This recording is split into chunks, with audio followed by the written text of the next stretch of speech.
a quick overview of what we'll be talking about today. I'll present some findings from 3 studies that collected data on the impact of COVID-19 pandemic on pregnant persons, parents of children with parents of young children, parents from the All Our Families cohort, and their children's first survey responses as well. And then we'll go over some recommendations and resources. So although often perceived as a time of joy, pregnancy is also a time of vulnerability for emotional and mental health problems such as anxiety and depression. Based on meta-analyses before the COVID-19 pandemic, anxiety ranges from about 18 to 25% during pregnancy, that little square on the left of the graph, and in the general US population, about 16% of adults. Prenatal depression is estimated,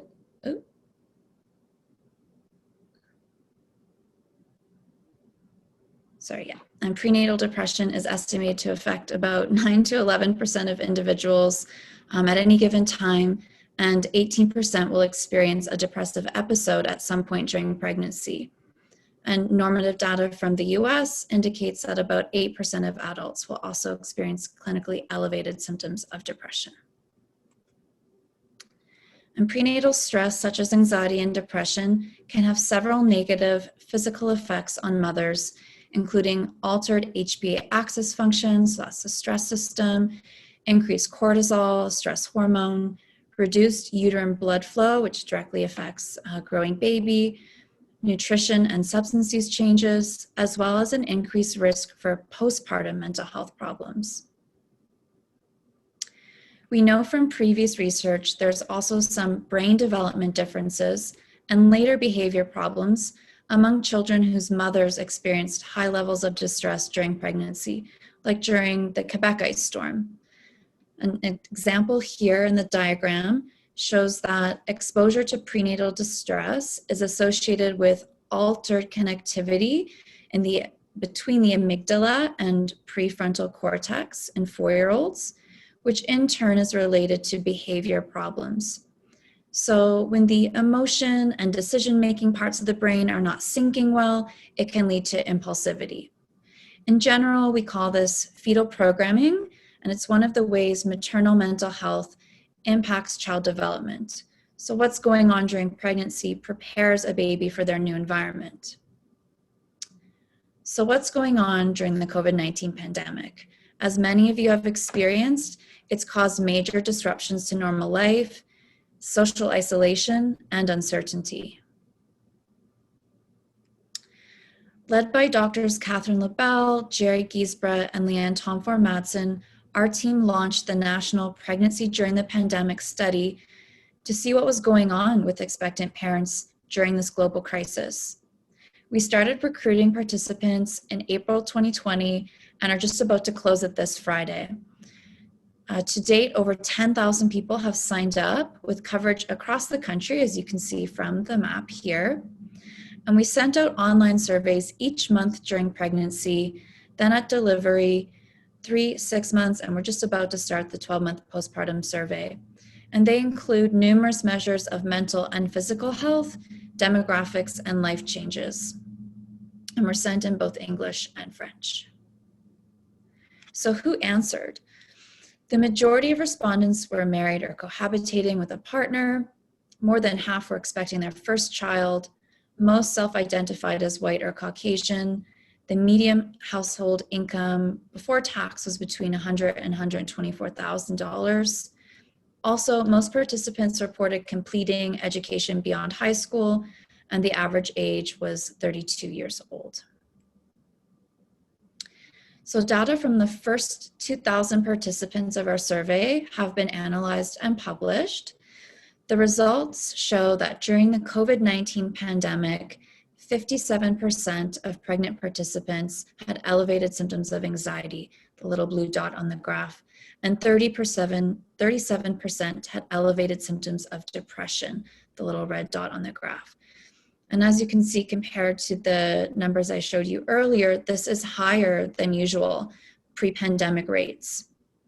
It is important to note that most people will display resilience in the face of a disaster, but a substantial proportion will experience psychological distress, as you can see here, and an even smaller proportion will develop a mental health disorder.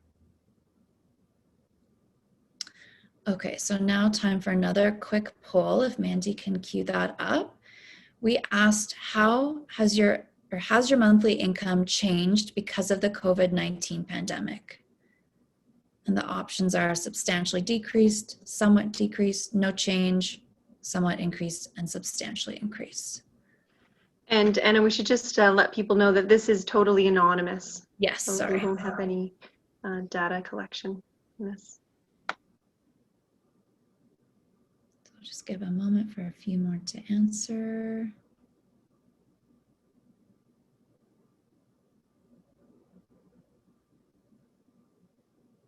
Okay, I think we can end now. And interestingly, there's a mix, and it matches quite well to what participants in the pregnancy survey said. Most no change, but overall there was about a 40% who reported a decrease in their income. And this was another question that we asked. During the COVID-19 pandemic, how much did you think your life was in danger, your baby's life was in danger, or that the virus would harm the baby? And this is based on about 9,600 respondents. And you can see from the little diagram that most scores fell in the middle of the scale, indicating that participants felt somewhat fearful because of COVID-19. Fear has decreased slightly during the pandemic, but it remains high. And I'll also note that only 41 participants had confirmed COVID-19 cases, so that's about 0.4%. Now, both of these things, financial difficulties and fear of COVID, as well as other risk factors, including feeling socially isolated, reporting loss of employment, changes in medical or prenatal care, and disruptions in childcare and schooling, were all associated with higher levels of depression and anxiety, which were also associated with substance use. And we know from previous research that maternal distress and substance use are related to child development. Our preliminary findings are showing the same patterns observed in previous research. So our team has been conducting brain imaging with diffusion MRI with some of the 3-month-old babies of the participants from the survey, about 30 babies so far, and the data suggests that connectivity in those babies is altered among those whose moms had worse symptoms. So on the graph, you can see that the line gets higher as distress increases. And this indicates premature connectivity. We wouldn't expect this level yet. Again, it's important to note that this is not widespread for everyone, but among those who experience the highest levels of distress. And there are also some social and demographic factors that put people at higher risk, like low SES. But there are also things we can do to help mitigate the risk and reduce stress. So that brings us to another quick poll asking, how has your level of physical activity changed during the COVID-19 pandemic?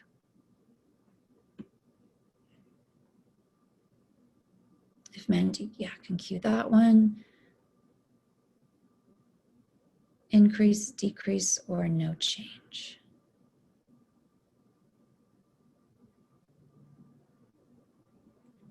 Just wait another moment there.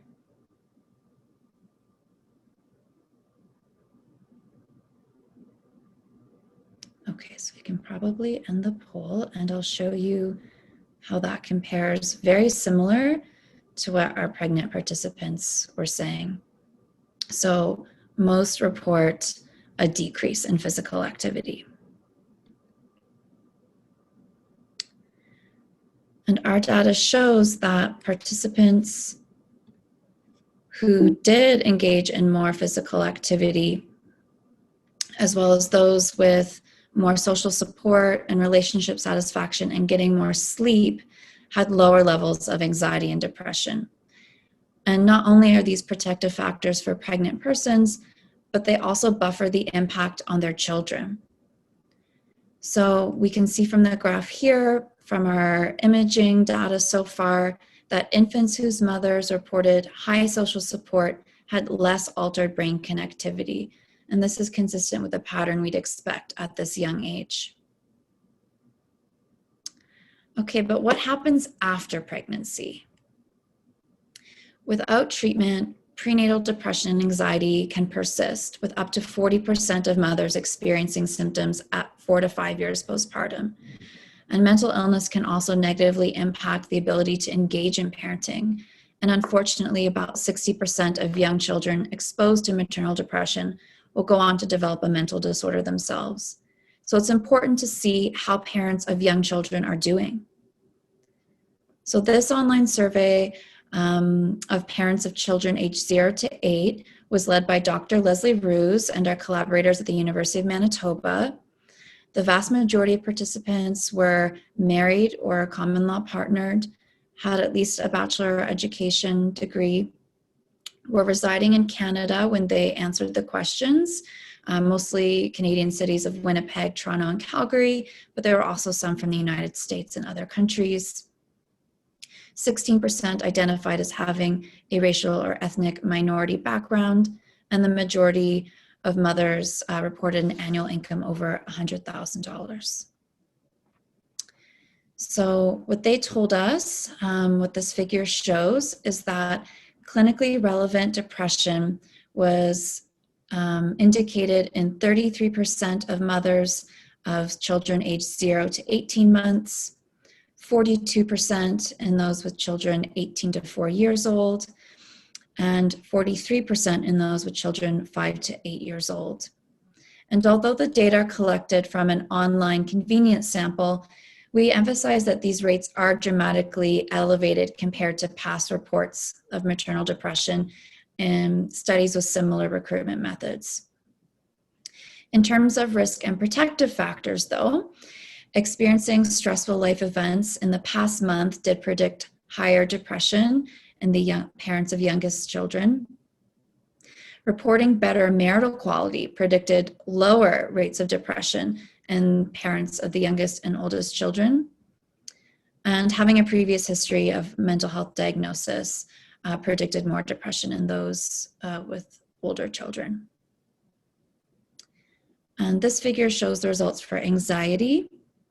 So the prevalence of clinically relevant anxiety was about 36% in the mothers of the youngest children, 32% in mothers of children aged 18 months to 4 years, and 29% with children aged 5 to 8 years.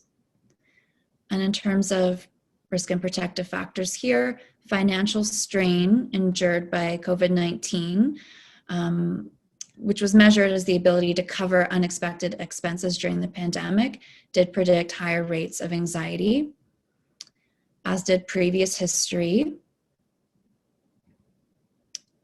Maternal age, so younger mothers also had higher levels of anxiety, and marital quality protected among those with the older children. Of the mothers who identified clinically relevant depression or anxiety, only 21% indicated that they accessed individual counseling in the past month. And nearly a third of mothers sought mental health information online, while about 22% reported using Wellbeing apps on their phone. The largest barrier to mental health services was not having time or energy at about 35%, followed by cost of services, not believing they needed services, uncertainty how to access, not interested, or believing it would not help. So those might be some areas that you can work with your clients. Now we'll move to parents of slightly older children from the All Our Families cohort. So initially about 3,300 pregnant women were recruited in 2008, and they've been followed longitudinally with surveys ever since. And most recently, a COVID impact survey was sent out in May and July of 2020. And this was also the first time their children completed a survey of their own as well. There are about 1,300 mothers who completed the survey with families who had at least one child in elementary school. Prior to the pandemic, approximately 86% had a family income of about $80,000. The majority were married and had post-secondary education and identified as white. So what happened for them during COVID? We see that about 60% of families experienced a reduction in income or job loss, and 20% had both income earners lose their jobs. 43% indicated they were impacted, or this impacted their ability to meet financial obligations, and 5% reported food insecurity or not having enough means to buy food. Even though 86% made more than $80,000 before the pandemic, having 60% experience a loss of income is pretty huge. And those families with lower incomes at the outset were more likely to report financial impact. So essentially the vulnerable are more vulnerable. Okay, in terms of mental health, mothers also reported, or about 35% of mothers reported experiencing depression. 20% of these are new, and 31% experience anxiety. And these are higher than our pre-pandemic rates. And this was also higher in women who had risk factors, who are experiencing financial strain, who had difficulty accessing childcare during the pandemic, who are struggling with balancing competing demands of working and helping out with schooling, and also those with the previous history of mental illness. And this graph just shows the change over time in the cohort. And we can see the biggest jump is during the COVID impact survey in anxiety and depression symptoms. And here are some quotes of what moms told us. They're struggling, they're feeling guilty that they're not being the best parent and worker they can be. They're dealing with financial and mental health challenges and also child behavior issues. I think this echoes what a lot of us are feeling and seeing. But there's also some silver linings as well. 50% of parents report feeling closer to their children, and more than 25% feel closer to their partner. And among the youth, 44% feel closer to their parents and 46% closer to their siblings. So we're also hearing moms tell us that they're having more family time and that they're finding it easier to connect with friends and discover some things they didn't know about their kiddos. Okay, of the mothers who participated, about 80% gave consent for their child to participate, and of them, about 87 provided their own consent.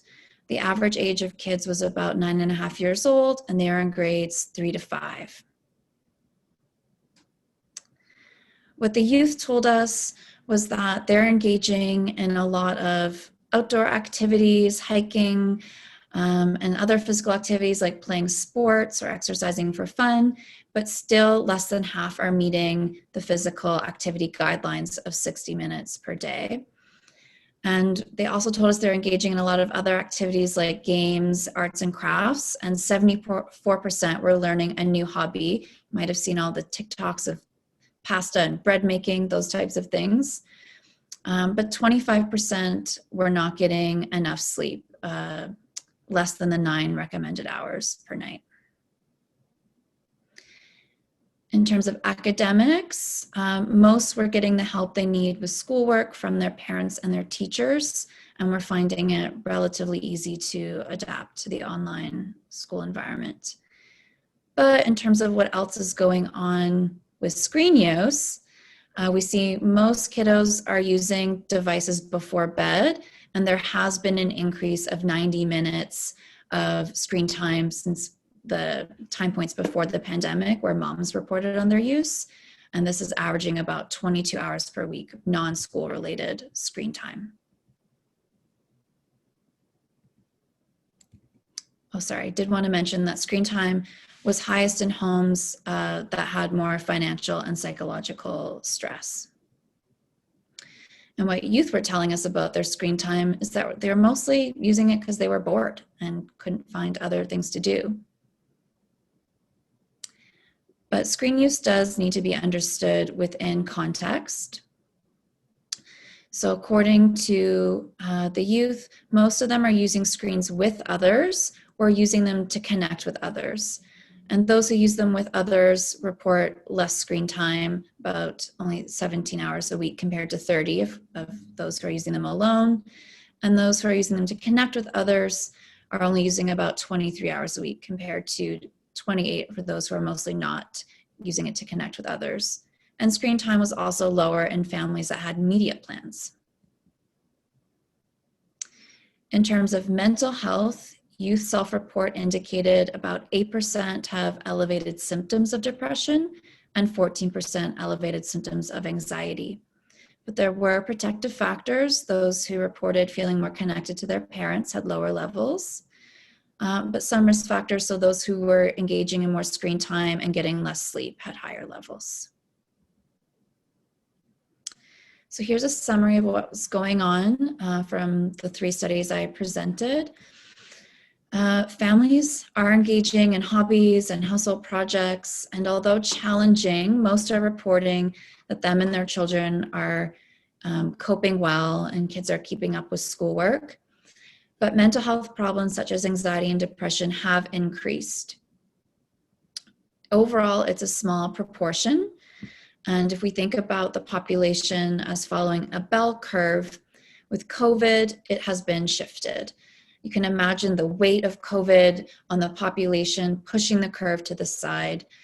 And this is related to health, wealth, and well-being. So those who are typically struggling before COVID are likely struggling even more now.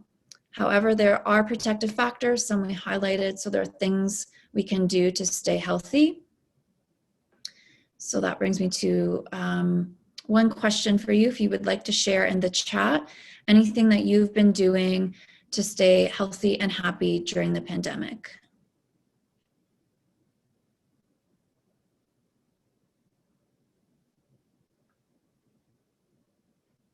I see some answers there. Some physical activity, running, walking, yoga.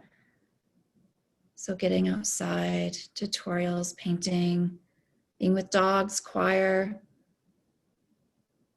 These are some great ideas and things we would suggest for families. Thank you for sharing. So first, I'll go over some recommendations specifically for pregnant persons. So clear communication about COVID risks is important, especially given how much fear was reported. So is trying to keep prenatal care as consistent as possible and with mental health support. So screening is recommended at least once during pregnancy for anxiety and depression. And the data shows that social support is really protective. So we encourage a strong relationship with partner and wider connections with others as well, because this increases the sense of belonging, and it's helpful to talk about feelings instead of bottling them up. And I know this is difficult with the pandemic restrictions, but we do have some tips for safe, physically distanced social interactions coming up. Our data also showed that more physical activity was associated with fewer symptoms of anxiety and depression. So the Canadian guidelines recommend engaging in at least 150 minutes of moderate to strenuous physical activity per week during pregnancy. Sleep and nutrition are also important, especially during pregnancy. And the National Sleep Foundation recommends at least 7 hours a night among adults. And we have other research that suggests you need about 8 hours in pregnancy to feel well rested. We have similar recommendations for parents to keep families healthy and happy. Again, providing clear communication about risks, so accurate COVID-19 information. We would discourage spending lots of time scrolling online forums or other groups and looking to more legitimate scientific information. And for new parents, consistent postpartum care is very important, especially since stress during pregnancy increases the risk of postpartum mental health problems. And as we saw in the study of parents of young children, social support and marital quality in particular is protective during times of stress. So we'd encourage fostering strong relationships with partners, as well as finding opportunities for connection with others. In our other research, mothers who have experienced mental health problems found it helpful to connect with other mothers, just for social support, but also to feel validated in their experiences and to get tips on how to cope. And getting enough physical activity and enough sleep is really important to maintain. And this can be difficult when you bring home a new baby. So we encourage beforehand creating a plan together with those who live in the household and will be helping, so that you can make sure there's some time carved out for those important self-care activities.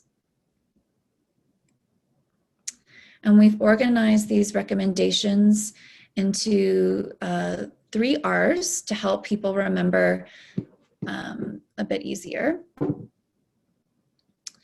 So taking care of yourself will help you take care of your kiddos by being more able to engage in activities and bonding that are important for their development. We know that routine and structure is really important. So, sleep, meals, other activities. This reduces decision-making fatigue, frees up resources for other things. It also helps babies learn to navigate their new world when they have structure, and it helps children thrive. Accessing resources like financial and structural resources is helpful. This may be where families might need help navigating the different services, and where organizations and government supports can come into play. These kind of resources reduce the stress in our bodies. They help with job stability and also facilitate skill development in kids. And then finally, relationships. So making a commitment to social connections. This increases oxytocin, a social hormone in our brains and bodies. It can normalize and validate our experiences of stress and increase a sense of belonging and improve mood. So here we have the triangle, which is the strongest shape, and these 3 practices can help strengthen your mindset and family, and each are equally important.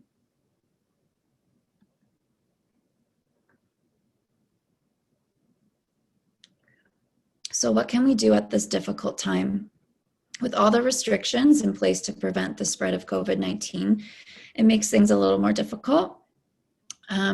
We know social support really matters, as do small, brief, informal interactions that we call social snacks. So I'll give some examples of those coming up. But social snacking increases our sense of belonging. It increases the likelihood of participating in the community and also of cohesion and resilience. And this helps create more supportive communities, which will help families feel more welcome, help them navigate different services, and feel more connected. As much as we are willing, we're all willing this pandemic to go away, we know this will not be the last disaster or stressful experience families will face. So our goal is really to understand the most important threats to families and introduce interventions to reduce and prevent them. So here are a few examples of social snacks. Saying hello to neighbors or waving to each other from a safe distance. Smiling with your eyes over your mask or smizing.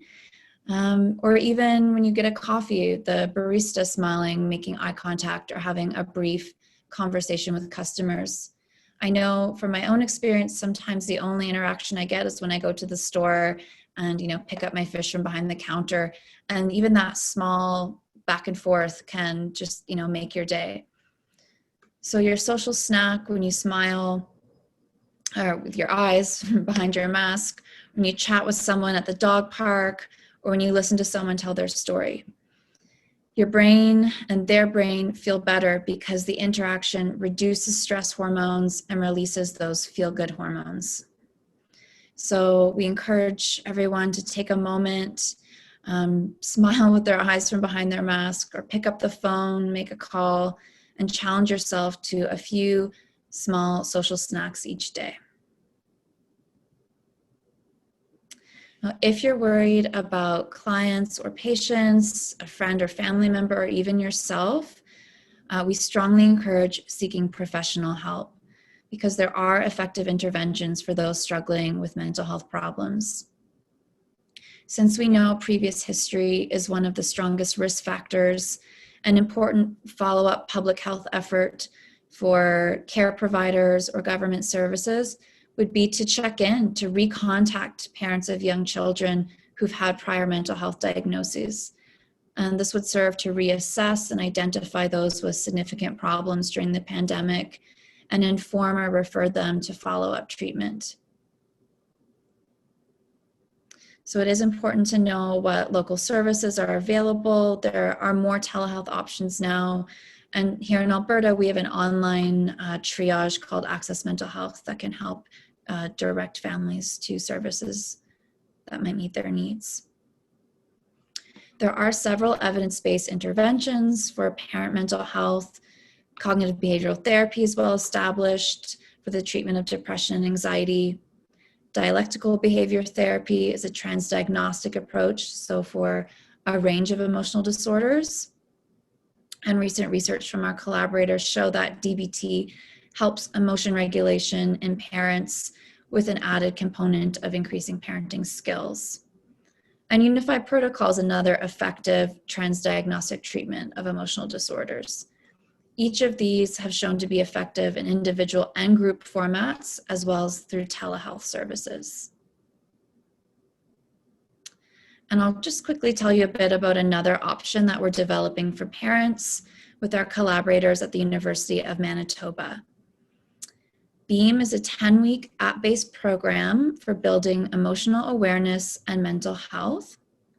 And Beam is designed to address the unmet needs of parents by providing evidence-based parenting and mental health support, which is based on Unified Protocol, using more appealing audio and visual content to increase engagement.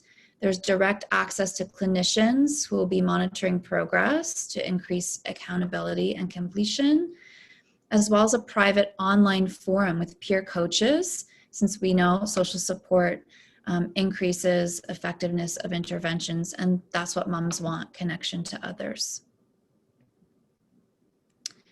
So for parents and pregnant people, it's important to encourage taking care of yourself. This is hard. Stress is an appropriate reaction in many situations, like a global pandemic. And negative emotions make sense during hard times.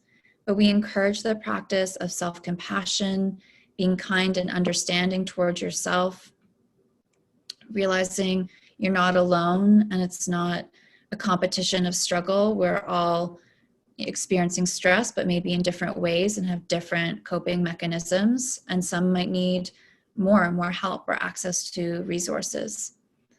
Just as we need to take care of our kids, we also need to practice self-care so that you can be more present and care for your kids even better.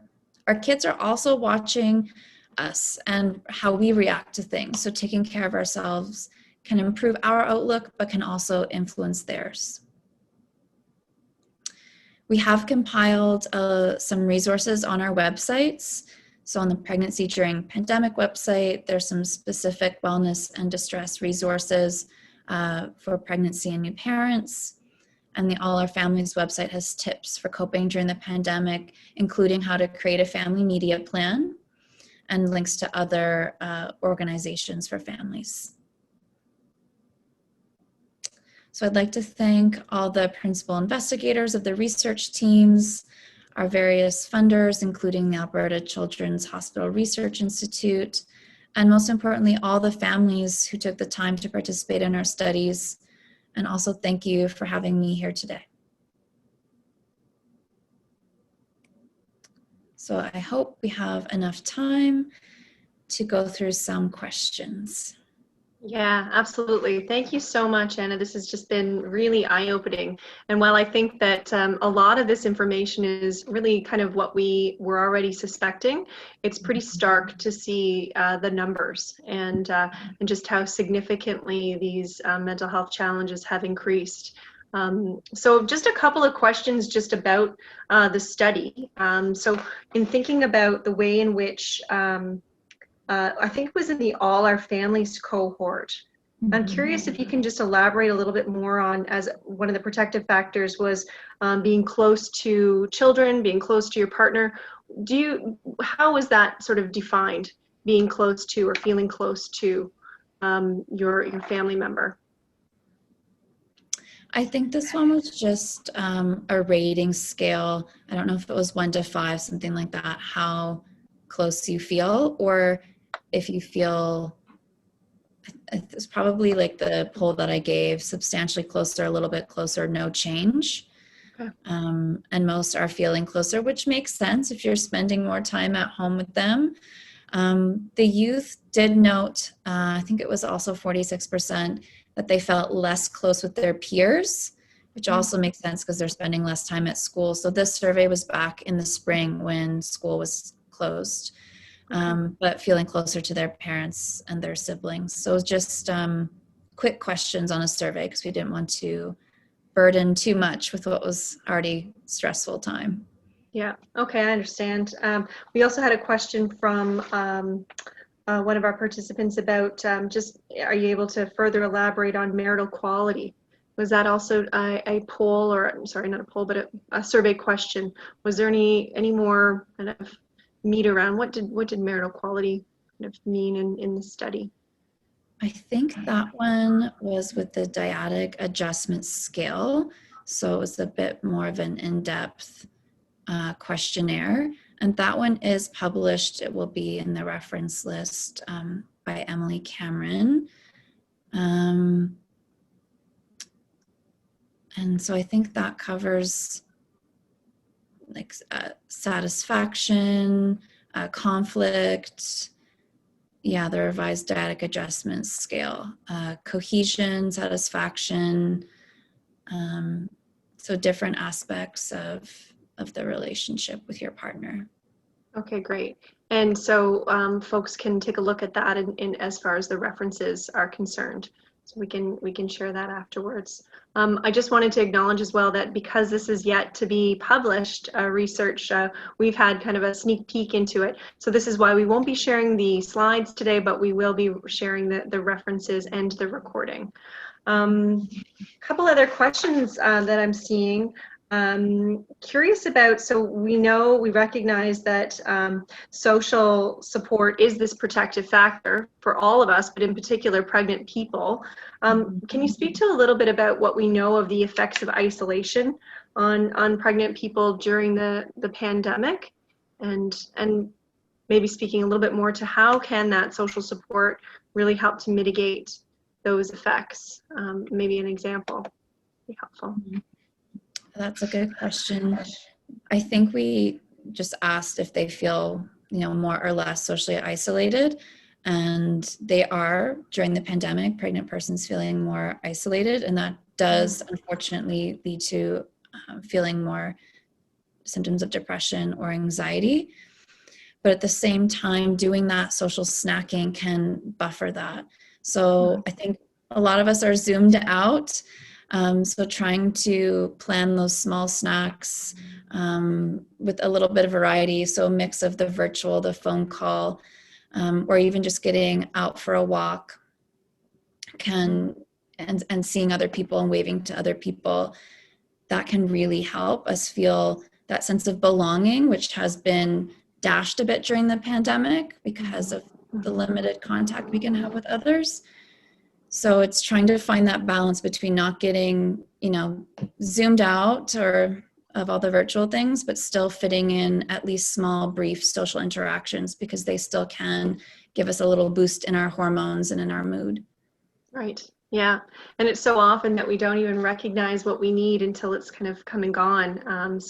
I really appreciated your emphasis on self-care and just taking care of ourselves, recognizing where possible, hey, this is what I need, even during those time crunches, because we know families are really experiencing far less opportunity to spend the time that they feel that they need to. We did also have a question. I wonder if we could go back to your slide about the brain connectivity. So Susie had asked about brain connectivity and distress. And maybe you could elaborate a little bit more, Anne, on what was going on here. I think it was this slide. Yeah, maternal psychological distress. So this is based on a very small sample, just the 30 babies that we've brought in so far at 3 months.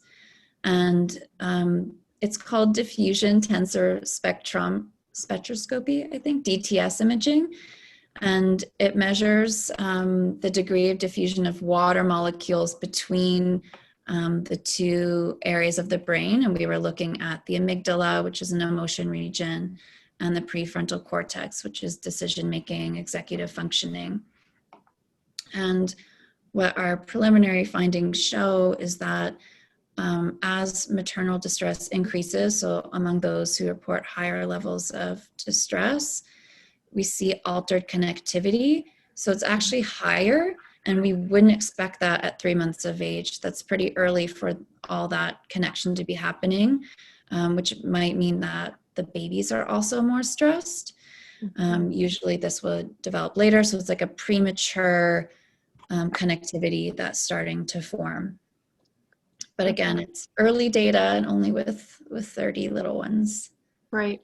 And will you be doing follow-ups on this, on the brain scans with the kids at the year mark as well? Yeah, so we're going to be looking again at 12 months. We just got some funding to do some follow-up on development as well. So questions about behavior and how they're doing. Okay, all right, great. So interesting. We've got a question related to substance use. Is there anything in the study that you're participating in, or all our family study around any increase report of substance use like alcohol or marijuana? So we have some data from the pregnancy during the pandemic study. This is only based on about 3,400 of the participants. So because we've been collecting baseline data for almost a year now, we haven't analyzed everyone altogether. So 88% are not using alcohol or substances, but there is a small percent who are. About 6.9%, about 7% of pregnant women reported using alcohol, a smaller percent for cannabis. Among those who are using substances, the average drinks per week is about 3. Cannabis was average about 6 products per week. And then there's also less tobacco and illicit drug use as well. And so this data hasn't been analyzed. We know from previous research this does have an impact on developing fetus and infant outcomes. So this would be something maybe to look out for and to talk with expecting parents about. We usually encourage just helping them make informed decisions so they know all the information and have some autonomy in what they choose to do. Right.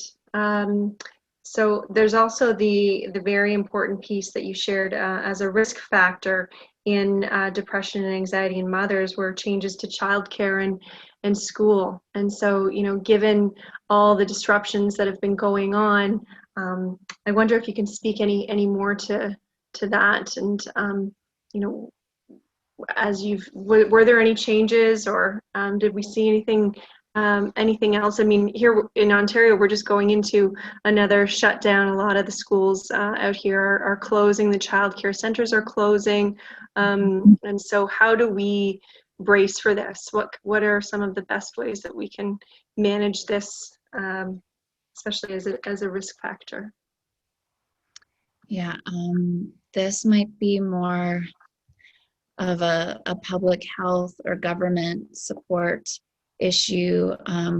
as we recover and try to prevent more stress, it'll be really important to try to stabilize financial security, increase job opportunities, but also provide access to childcare and stable schooling, because this will help mothers and parents have full participation in employment and income earning. But also important to have access to mental health care services. As you said, things keep changing. We go into different levels and types of lockdowns. So this is when I think as self-care, we go back into kind of our survival mode. And I don't think there's one coping strategy that's going to work for every family. I know single working parents are struggling more. But sometimes, we saw there's more closeness with siblings. Siblings can help out.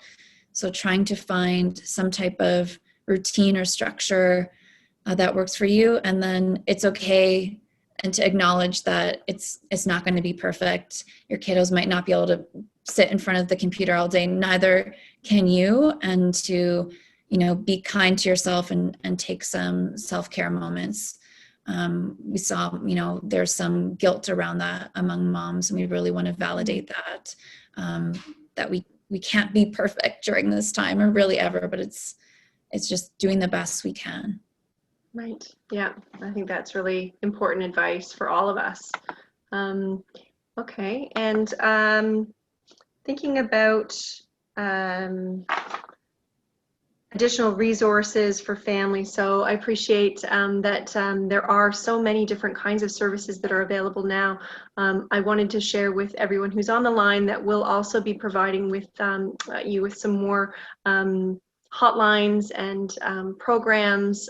We definitely want to ensure that people are equipped with this kind of information as you're doing the very important work with families, and perhaps you need it yourself. So thank you, Anna, for sharing these resources, and we'll also be sharing some additional national hotlines and that kind of thing. So this has been super educational and insightful. I wonder, just before we head off, any final thoughts on what we can do as you saw? I mean, most of us are child serving professionals. How can we really be there in the best way, especially for the pregnant people that we're working with? Yeah, I think it's that word best, not perfect. It's the best we can do, but recognize that, most people are resilient and have coping strategies, but it's also okay to struggle and to ask for help. So check in on ourselves, on our loved ones, on the ones we work with. And if people are really struggling, we strongly encourage seeking professional help. Great, absolutely. And we've got just one more question from Wanda here about what's next? How can we use this data to improve services? So we recognize that there's the 12-month mark. What's next for the research? Mm-hmm. So this research helps us understand the impact of stressors on maternal mental health and child functioning, and it highlights those protective factors that might mitigate stress. So, we're doing research on different interventions, and the All Our Families group is doing a lot of policy work. In Calgary, there's a new mental health budget, and they're going to try and increase natural supports. So ways of stabilizing income, of getting social support, and information about physical activity and sleep. Great. Well, we'll definitely reconnect as this information continues to come to light, and love to continue to follow the research. I just wanted to share my screen very quickly, just to end on the note around what we're, as a gift to you for joining us today. Oops. We wanted to share a promo code where you can access some of our information, our resilience building programs, or our Make the Connection 0 to 3 learning module. So feel free to visit our website there for additional resources as well. Dr. Anna McKinnon, thank you very much for all that you've shared with us today. I'm really, my mind has been, activated, and I've got lots of different ideas around how we can start to integrate some of what you've shared with our programs. So thank you on behalf of Strong Mind, Strong Kids Psychology Canada and everyone else. Really appreciate your time today. Thank you. And take care, everyone. Bye-bye.